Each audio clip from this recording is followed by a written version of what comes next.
রাতে চুল ও নখ কাটলে কি কি ক্ষতি হয়? আমাদের সমাজে অনেক ধরনের কথা আছে যে রাতের বেলা চুল কাটলে অভাব চলে আসে এবং রাতের বেলা যদি নখ কাটে তাহলে তার জীবনে বিপদ চলে আসে, সে অসুস্থ হয়ে যায়, আস্তে আস্তে তার জীবন থেকে বরকত উঠে যায়, সে দরিদ্র হয়ে যায়, ফকির হয়ে যায়। এই ধরনের অনেক কথা আমাদের সমাজে আছে। মনে রাখবেন, ইসলাম আমাদেরকে পরিপূর্ণভাবে বুঝতে হবে, মানতে হবে, কারণ আমাদের কিছু কুসংস্কার রয়েছে, এগুলোর ভিতরে যদি আমরা থেকে যাই তাহলে কিন্তু আমাদের ইবাদত আস্তে আস্তে কিন্তু নষ্ট হয়ে যাবে।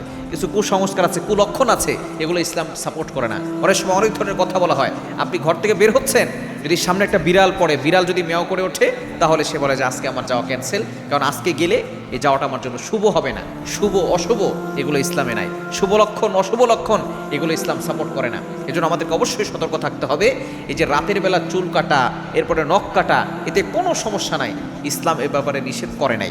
এটা যারা বিশ্বাস করে তারা কুসংস্কার, এবং যারা এই কুসংস্কারকে বিশ্বাস করে তারা এক পর্যায়ে শিরিক করে ফেলে, এবং শিরিককারীকে আল্লাহ তাআলা কখনো ক্ষমা করেন না। আল্লাহ পাক রব্বুল আলামিন নিজে বলে দিয়েছেন, কোরআন খোলেন, আল্লাহ পাক রব্বুল আলামিন 5 নম্বর পড়ান, 5 নম্বর পৃষ্ঠার 4-5 নম্বর লাইন, সূরা নিসার 48 নম্বর আয়াতে রব্বুল আলামিন বলেন, ইন্নাল্লাহা লা ইয়াগফিরু আন ইউশরাকা বিহি ওয়া ইয়াগফিরু মা দুনা যালিকা লিমান ইয়াশা। আল্লাহ পাক রব্বুল আলামিন সব গুনাহ ক্ষমা করেন, কিন্তু যারা শিরিক করে আল্লাহ তাআলা তাদেরকে কখনো ক্ষমা করেন না। এই জন্য অবশ্যই এই শিরিক থেকে, কুসংস্কার থেকে আমাদেরকে দূরে সরে আসতে হবে।